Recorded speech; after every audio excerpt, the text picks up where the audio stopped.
당시 공장제 고대 노예제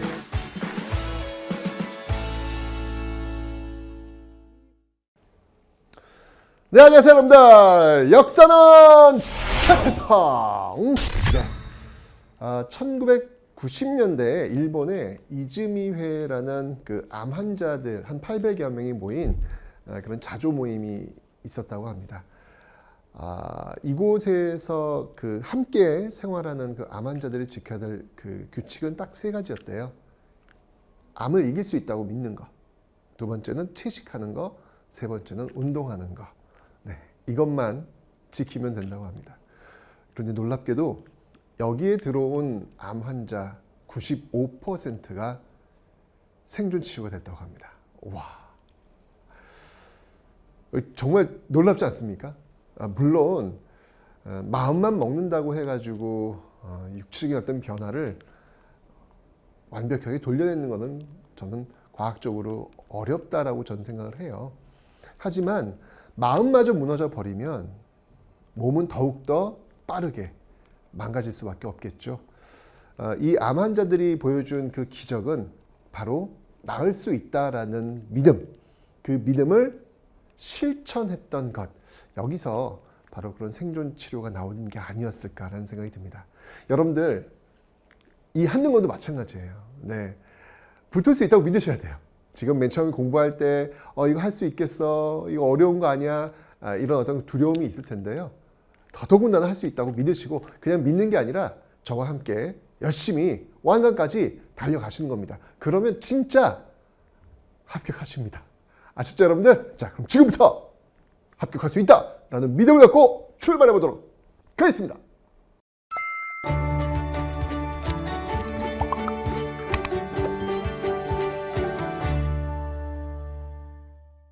자, 이제 이번 시간은요, 외교와 관련된 내용을 한번 좀 살펴봐야 될 것 같습니다. 우리가 이제 양난을 거치면서 조선 후기에 어떤 외교 관계가 펼쳐지게 되는지 한번 볼게요. 자, 임진왜란 병자호란을 지나면서 그 관계들이 어떻게 형성된지를 볼 텐데, 먼저 호란과 관련이 있었던 여진족, 그 여진족과의 그 관계를 한번 좀 살펴보도록 하겠습니다. 자, 우선 여진족. 뭐 그 앞에 조선전기 1592년 조선전기 여진족과의 관계는 우리가 잘 공부했습니다. 뭐 무역소 설치라든지 무역소의 설치라든지 또는 북쪽이니까 북평관을 설치한다든지 그죠?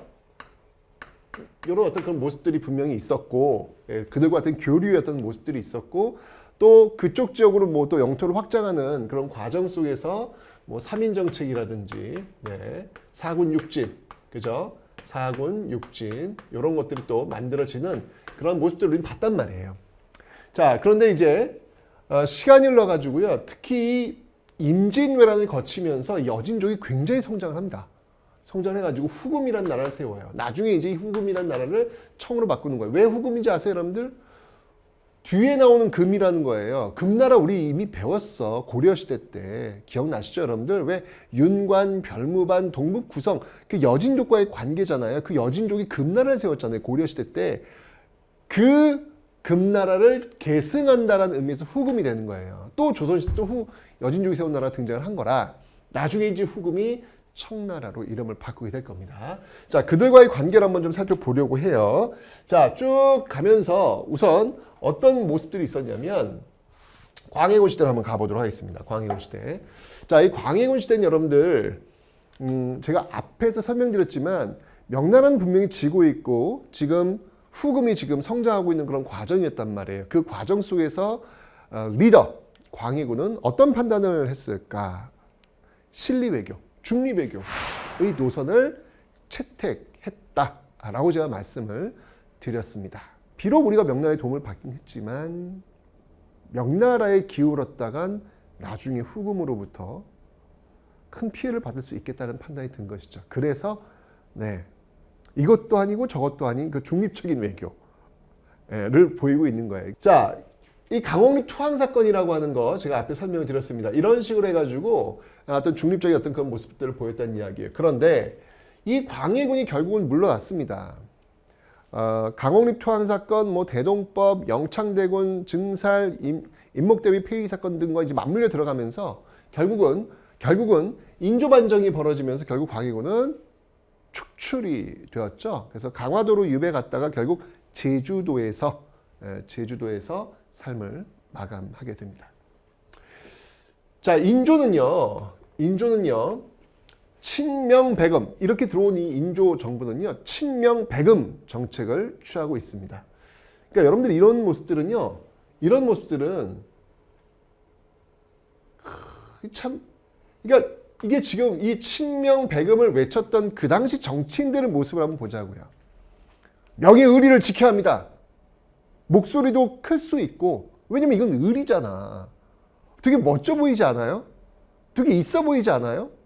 의리를 지켜야지. 명나라 우리는 도움을 줬는데 우리는 명을 도와줘야지. 왜 그래? 우리 성량의 나라 아니야? 정통한 명물 따진 나라 아니야? 왜 그래? 라고 하는 모습을 보이면 명나라한테 우리가 지금 라인을 대는 건 좋지 않습니다. 라고 이야기하는 사람들이 굉장히 그 당시로 돌아가면 찌질해 보이고 뭔가 좀 줏대 없어 보이고 의리 없어 보이고 이래 보인단 말이에요. 안 봐도 이게 보이는 거야, 분위기가. 그러면 당연히 이 친명파들의 득세, 친명파들의 어떤 목소리가 커질 수밖에 없는 상황이 벌어지게 되는 것이죠. 이러면서 여러분들 외교의 본질이 지워지게 되는 거예요. 이쯤 되면 이제 외교는 사라지고 감정만 남게 되는 것이죠. 이러면 엄청난 국익의 손실을 가져올 수 있어요. 결국 그 결과는 뭐냔 말이에요. 그 결과는 전쟁이었다는 이야기죠. 자, 어쨌건 전쟁은 결국 터졌어요. 예, 정묘호란과 병자호란 두 번 연달아 터지게 됩니다. 정묘호란 때는 형제의 관계를 맺었고 병자호란 때는 결국 4대의 관계를 맺게 됩니다. 그러니까 조금만 더 좀 이 외교에서 유연함을 좀 보였더라면 저는 이렇게 엄청난 피해를 굉장히 많은 조선인들이 끌려가요. 청나라에 끌려가서 거기서 사람과 사람 사이에 매매가 이루어지고 팔려나가고 이제 이런 모습들이 있다는 얘기죠. 얼마나 고통스러운지 몰라요. 자, 정묘호란이 터졌습니다. 정묘호란 터졌을 때 활약했던 인물들, 예, 정봉수와 이립, 용골산성의 정봉수와 이립이라는 인물들이 활약을 했다. 이 정묘호란 터졌을 때는요, 이 인조 정부가 어디로 갔냐면 인조 정부가 강화도로 갔습니다. 강화도로 네, 피난을 갔었죠. 근데 병자호란이 또 터진 거예요. 이제 이때는 이제 그 청태족이 직접 쳐들어옵니다. 왜냐면 계속해서 지금 들이대고 있으니까 그 나라 입장에서 지금 명나라를 쳐야 되는데 끊임없이 명나라와 손을 잡고 명나라를 배신하지 않겠다, 명나라와의 의리를 지키겠다라고 하니 명을 치러 갔을 때 혹시 배후에 조선이 명을 도와서 칠 수 있겠다라는 어떤 그런 불안감이 있었던 거예요. 그래서 결국은 쳐들어오게 되는 것이죠. 직접 이 청의 수장이 말을 타고 이 땅 한반도로 들어오게 되었던 것. 이게 바로 이제 병자호란이 되는 거예요. 그래서 이때도 들어왔을 때도 역시 마찬가지로 강화도로 가려고 그랬어요. 이 정묘호란 때처럼.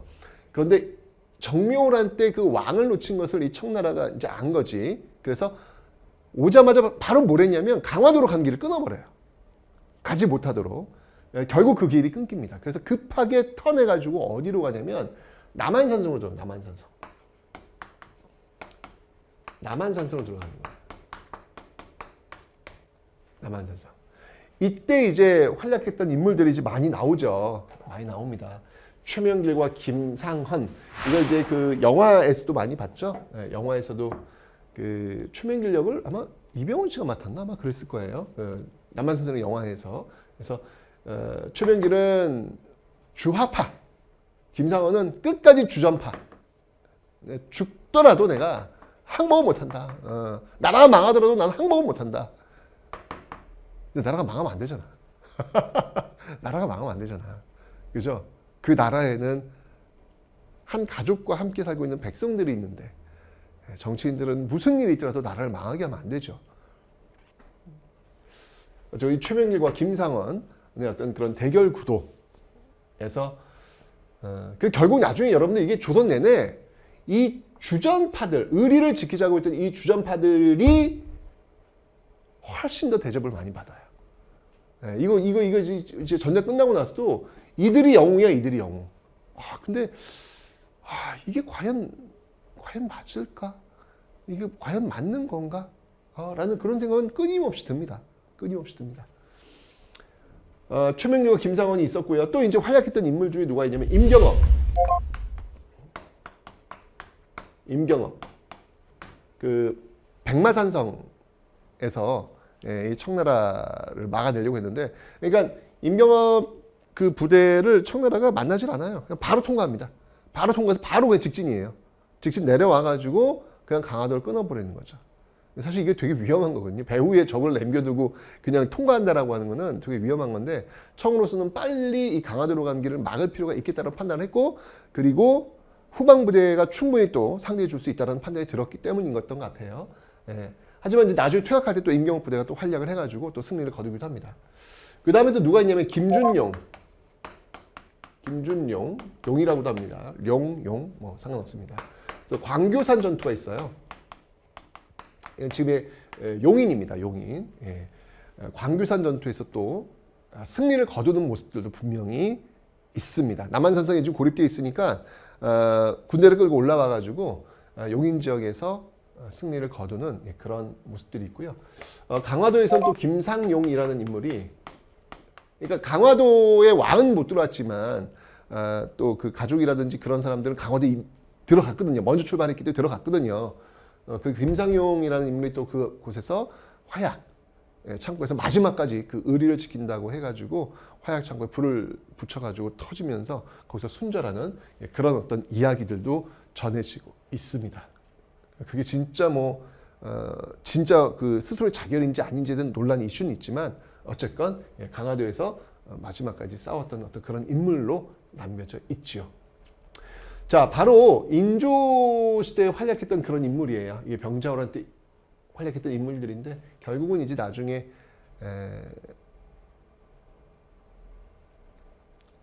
항복을 하죠. 그 나와가지고 삼전도에서 항복을 합니다. 여러분들 삼전도비가 어디 있냐면요, 삼전도 진짜 그 인조가 나와가지고 300구고들의 3번 절하고 9번 고개를 숙이는 어떤 그런 항복이었는데요. 중국어로도 쓰여져 있고 여진족으로도 쓰여져 있고 쓰여져 있어요. 보시기 바랍니다. 자, 그래서 요렇게 지금 병자호란 이제 끝나게 되는 것이죠. 근데 다 이제 엄청 많이 끌려가요. 그래서 제가 앞에 설명드렸지만 그 인조의 아들들, 소현세자하고 복림대군, 소현세자 첫째하고 복림대군도 끌려간다라고 제가 설명드렸잖아요. 그죠? 근데 갔다 와가지고 소현세자 같은 경우에는 청나라 문물들을 받아들일 준비를 하고 있었지만 인조가 너무 열이 받았던 것이죠. 결국 이제 그런 어떤 갈등 구조 속에 소현세자는 일찍 죽고 복림대군이 왕위를 잇게 되는 거예요. 그가 바로 이제 효종이 되는 겁니다. 효종. 근데 효종입니다. 효종이 이제 왕이 올라가지고 이제 아버지의 어떤 그 치욕, 삼전도에서 309고두리를 하면서 항복식을 했던 그 아버지의 치욕을 갚겠다라고 해가지고 이제 북벌. 이 북이라고 하는 것은 바로 청이에요. 청을 치겠다. 대단하죠. 청을 치겠다. 라고 나오는 겁니다. 그때 이제 대표적인 인물이 이제 송시열과 윤휴 같은 인물들. 사실 당색은 달라요. 송시열이 서인당 쪽이고 윤휴가 남인당 쪽인데도 불구하고 송시열과 윤휴가 함께 청나라를 치겠다. 그러니까 이건 여야 할 것 없이 청에 대한 어떤 그 울분, 분개, 적대감, 이거는 모두 다 있었다라는 것이죠. 물론 그 부분도 필요해요. 필요하죠. 아니, 이렇게 지금 전쟁을 일으켰고 우리 피해를 많이 줬는데 마냥 좋을 수는 없잖아요. 그죠? 분노, 적개심이 필요한데, 왜 전쟁을 했으며 왜 전쟁의 원인은 또 무엇인지 한번 좀 그 맥락 속에서 한번 좀 살펴볼 필요가 있지 않을까라는 생각이 드는 겁니다. 그래가지고 북벌을 하면서 이제 그 국방력을 굉장히 강화시킵니다. 청나라를 치러 가면 국방력이 있어야 할 거 아니에요. 근데 한 번도 청나라를 치러 간 적이 없어요. 오히려 청나라가 도움을 요청합니다. 청나라가 러시아를 치러 갈 테니 이제 또 러시아를 치러 가네. 군대를 좀 보내라고 하는 것이죠. 그래서 청나라, 북벌을 하기 위해서 청을 치기 위해서 만들었던 부대를 청나라를 도와주는 데 써요. 이게 바로 효정대에 있었던 나선정벌이라는 겁니다. 나선정벌. 러시아를 치러 가는 부대로 사용된 것이죠. 조총부대에 이제 파견된 거예요. 이겼어요. 근데 이겼음에도 불구하고 큰 성과를 냈음에도 불구하고 이게 이겼는데 찝찝한 거 있죠. 이겼는데 찝찝한 거. 이거 묘한 승리. 묘한 승리. 그러니까 아무도 승리를 반가워하지 않는 거예요. 왜? 오랑캐를 도와서 싸운 거니까. 우리가 물리쳐야 될 오랑캐를 도와가지고 싸운 거니까 아무도 반가워하지 않는 거예요.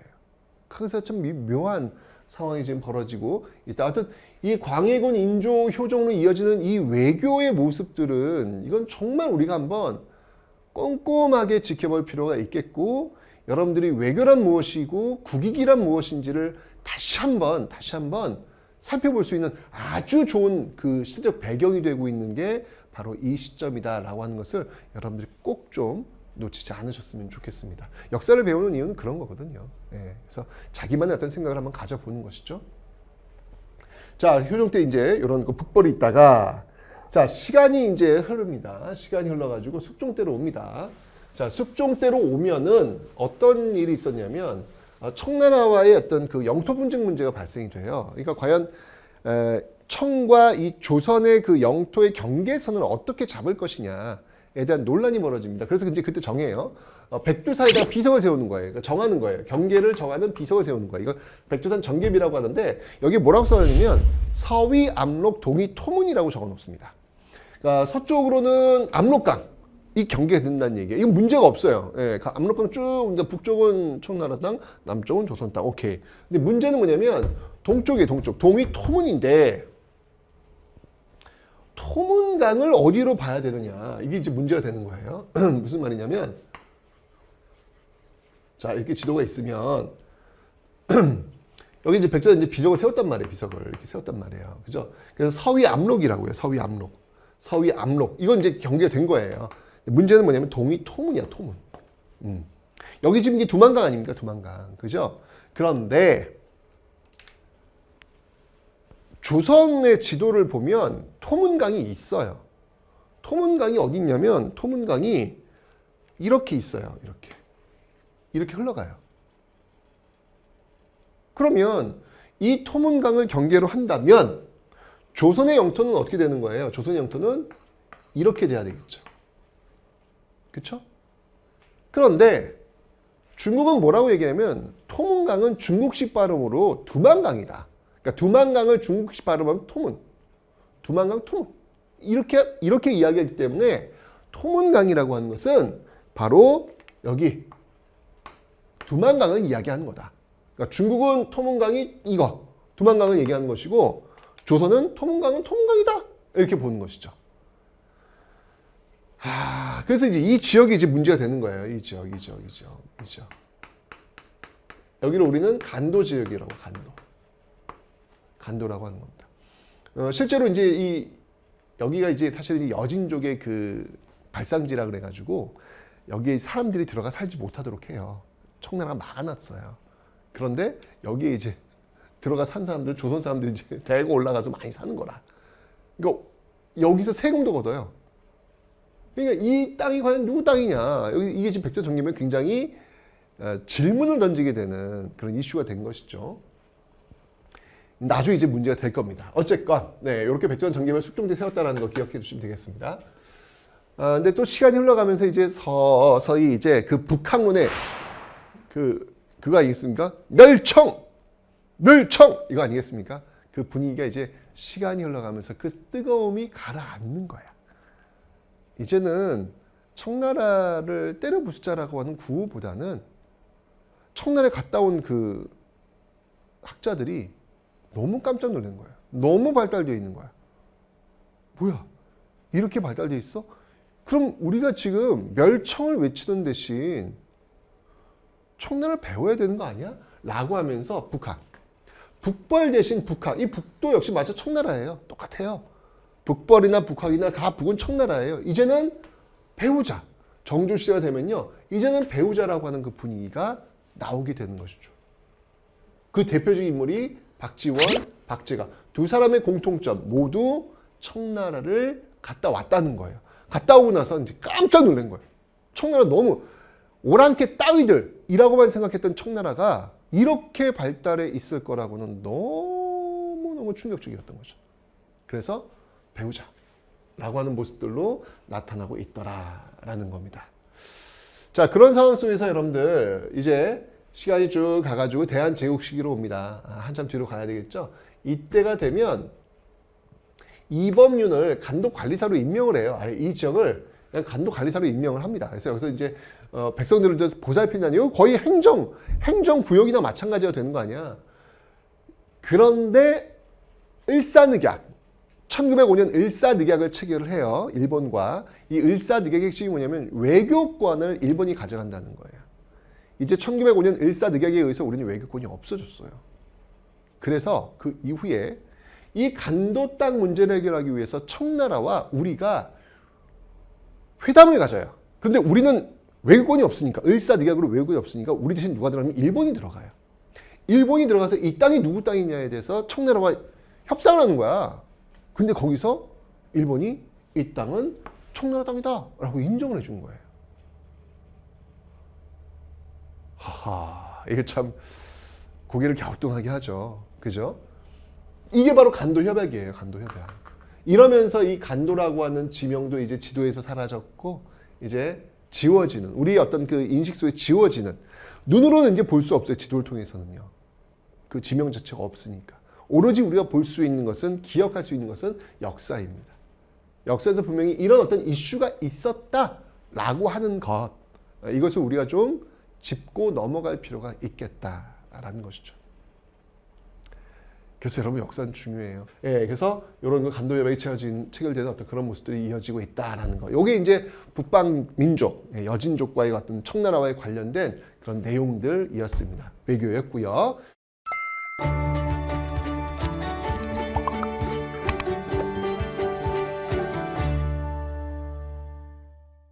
자, 이제 다음은요. 다음은 일본을 한번 살펴보도록 하겠습니다. 일본. 우리가 이제 북방, 여진족을 살펴봤으니까 이제 일본을 한번 좀 살펴보도록 할게요. 자, 일본은 여러분들 임진왜란 그 직전, 임진왜란을 거치면서 굉장히 그 많은 변화를 가져오게 했던 그런 원인을 줬던 게 일본이었습니다. 그 이전까지만 해도 뭐 일본 같은 경우에는 뭐 아까 그 여진족의 부평관이라면 일본 동쪽에서 오는 거니까 동평관. 이런 것들도 만들고 뭐 또 문도 열어줬죠. 삼포, 삼포도 또 열어주고 이런 어떤 모습들, 그다음에 뭐 쓰시마 정벌도 보여주고 뭐 이런 모습들 보였는데 결국은 임진왜란이 터졌단 말이에요. 그 과정 속에서 어떤 조직이 권력이 강화되냐면 비변사 권력이 강화됩니다. 비변사의 권력이 강화됩니다. 임진왜란 과정 속에서. 그러니까 비변사라고 하는 건 뭐냐면 말 그대로 준비한다는 얘기예요. 변방을 준비하는 기구라는 얘기 아니겠습니까? 그렇죠? 전쟁이 벌어지면 벌어질수록 비변사의 기능은 커질 수밖에 없어요. 여기에 모여가지고 원스톱으로 결정을 해주는 거야. 고위 관료들이 모여가지고 원스톱으로 결정을 해주는 것이에요. 전쟁이니까 빨리빨리 결정을 해줘야 될 거 아니야. 그죠? 그래서 이 삼포, 세종 때 열었던 삼포에서 외란이 벌어집니다. 중종 때. 그때 비변사를 처음 만들어졌고 이때는 임시기구였는데 을묘년, 명종 때죠. 이때는 거의 뭐 전쟁과 같은 모습으로 난동을 일으킵니다. 이 을묘외변이에요. 이러면서 이걸 해결하기 위해서 이 비변사가 상설기구가 돼요. 여기서 모든 걸 결정하자. 상설기구가. 그러다가 임진왜란 터지면서 그 권력이 막강해지는 것이죠. 비변사의 기능이 막강해지는 것이죠. 그러니까 비변사의 기능이 막강해지니까 의정부 6조는 당연히 유명무실화 될 수밖에 없는 거예요. 아니면 의정부 그 정승들도 비변사에 들어가니까 거기서 모든 게 결정되니까 굳이 뭐 의정부 따로 6조 따로 이게 할 일이 별로 없어지는 것이죠. 다 비변사에 결정되면 따라야 되는 거니까. 그죠? 그래서 의정부 6조 체제의 기능이 이제 약화되고 비변사의 기능은 강화되는 어떤 그런 모습들이 있더라. 그 비변사가 절정의 권력을 누렸던 데가 바로 세도정치기. 제가 앞에 설명드렸죠. 소수가문, 안동리시, 풍영조시에 의해서 이 비변사가 좌지우지되면서 그들의 어떤 권력기구로 전락하게 되었다. 이러면서 왕권은 철저하게 무너지게 되었다라고 설명을 드렸습니다. 그죠? 결국 나중에 이제 흥선대원군 때 결국 이 비변사는 폐지가 됩니다. 자, 이렇게 중앙기구 임진왜란이 미쳤던 영향을 한번 보면서 흐름을 봤고요. 그 다음 중앙군을 한번 보도록 하겠습니다. 이 중앙군은요, 원래 5위 체제였습니다. 5위 체제였다가 임진왜란이 터지면서 이건 뭐 그냥 뻥뻥뻥뻥 뚫려버리는 거예요. 왜 뚫렸을까를 고민해 보는 거야. 그 이유는 뭐냐면 여러 가지 이유가 있겠지만 가장 중요한 거는 군대를 차출이 안 되는 거예요. 군대 차출이. 왜? 다 포를 내고 군대를 빠지고 막 이러다 보니까 그랬잖아요. 16세기에 왜 대립제라든지 군적 수포제를 통해서 포를 내고 막 군대를 빠졌잖아요. 그러니까 군대를 뭐 옷감이 지키니? 그건 말이 안 되잖아요. 옷감 세워놔? 국경에다가 옥경 세워놔? 말이 안 되잖아요. 아, 이러면 안 되겠다.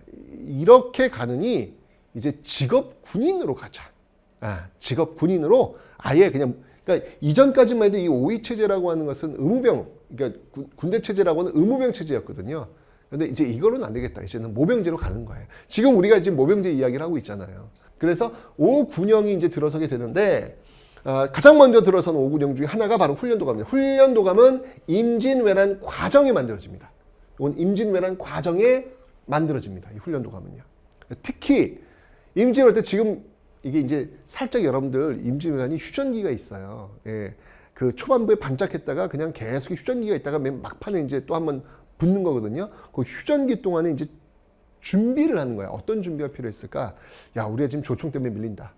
우리도 조총부대가 필요하다. 그래서 만든 거예요. 이 훈련도감이. 그래서 삼수병으로 구성이 되어 있습니다. 삼수병.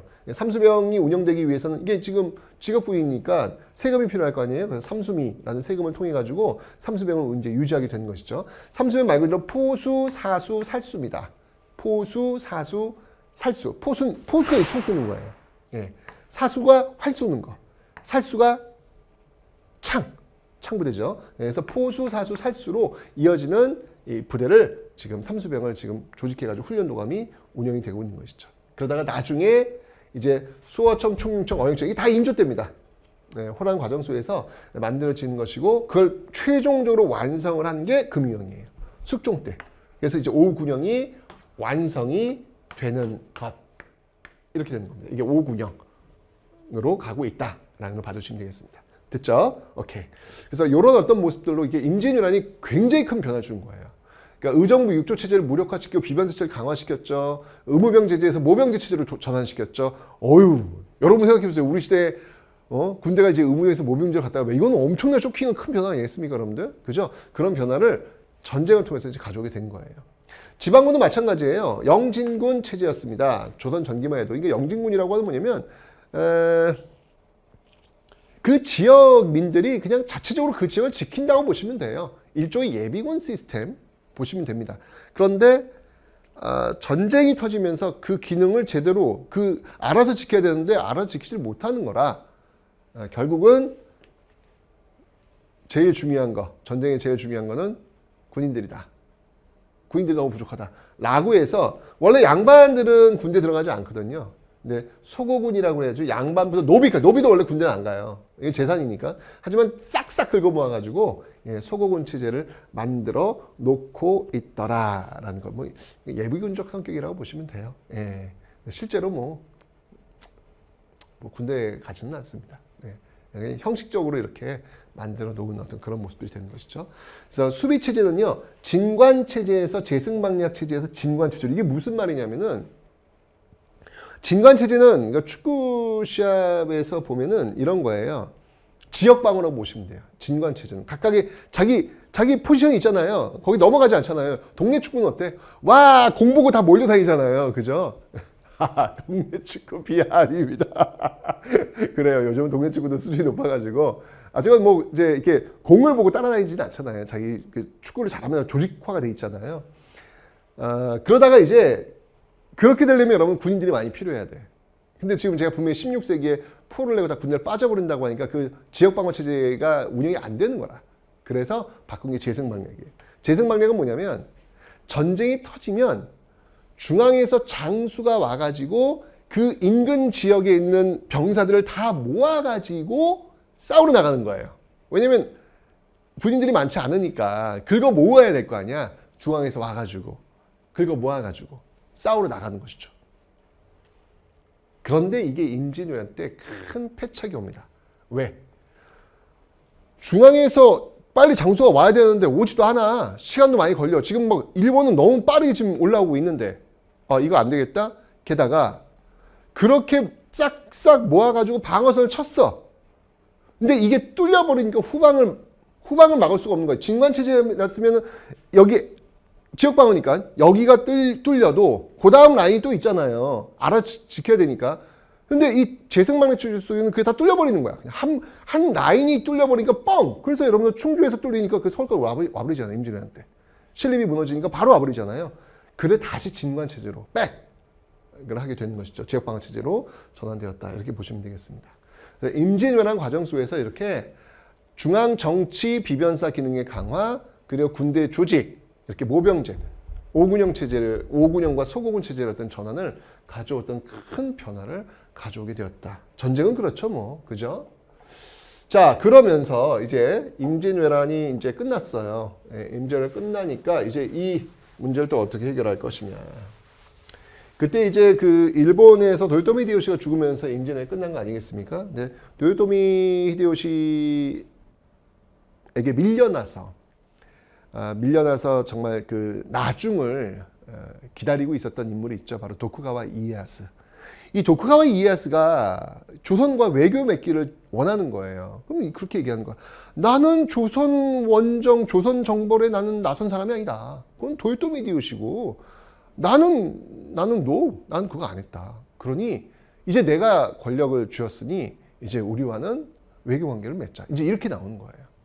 그럼 이제 그러려면 이제 조건이 필요할 거 아니에요. 지금 일본이 끌려간 포로가 얼마나 많은데 뭐 그런 것도 돌려주는 어떤 뭐 그런 게 좀 있어야 되지 않겠습니까? 그래서 이 기후약 쪽에 어떻게 보면 일종의 이제 외교가 다시 재개된다는 걸 선언한 건 마찬가지인데 요 전에 유정이 누구냐면 이제 사명대사예요. 사명대사. 이 유정을 그 회답 겸 쇠환사. 회답 겸 쇠환사를 이렇게 직위를 줘가지고 보내요. 그러니까 가서 포로 데려오라는 거예요. 쇠환사. 네, 포로 다시 환국. 네, 다시 돌려오도록 하는 것이죠. 네, 결국 가서 3,000명 이상의 이 조선인들 다시 데려오는 그런 모습들.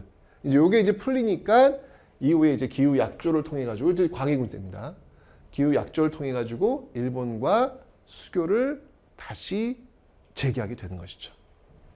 그런 거 보면 광해군의 이 외교 라인은 굉장히 융통성이 있어요.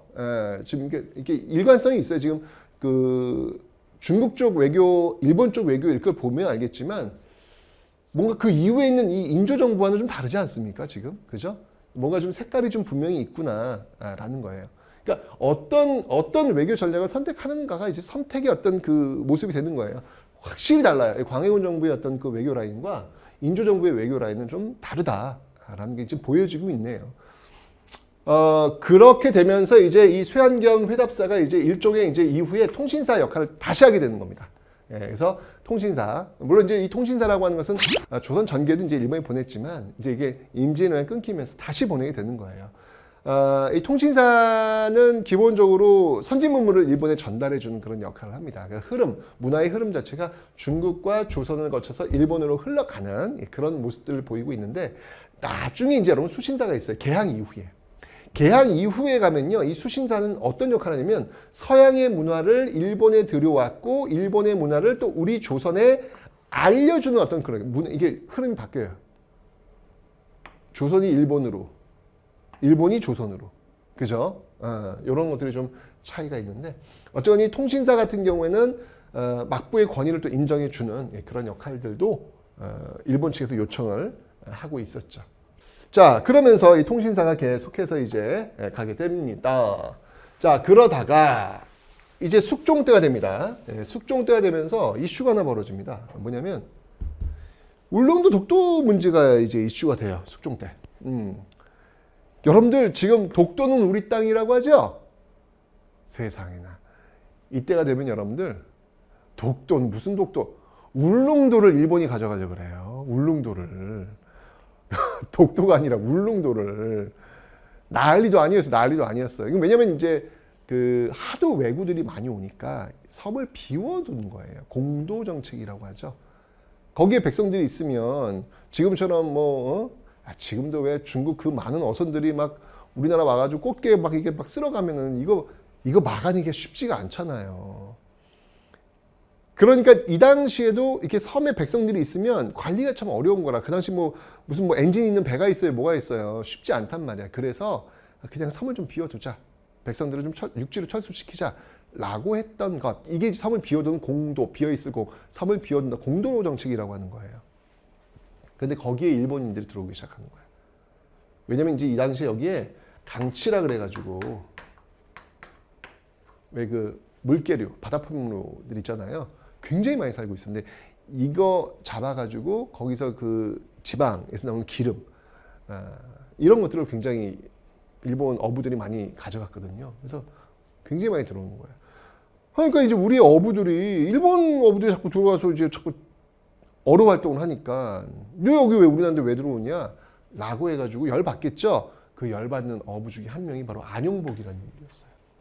안용복이라는 인물. 이 안용복이라는 인물이 진짜 대단한 게 일본에 직접 가서 울릉도와 독도가 왜 우리 땅이다. 이거 확약을 받고 와요. 일본으로부터 확약을 받고 옵니다. 관리의 옷들을 이렇게 사갖고 변신을 한 거예요.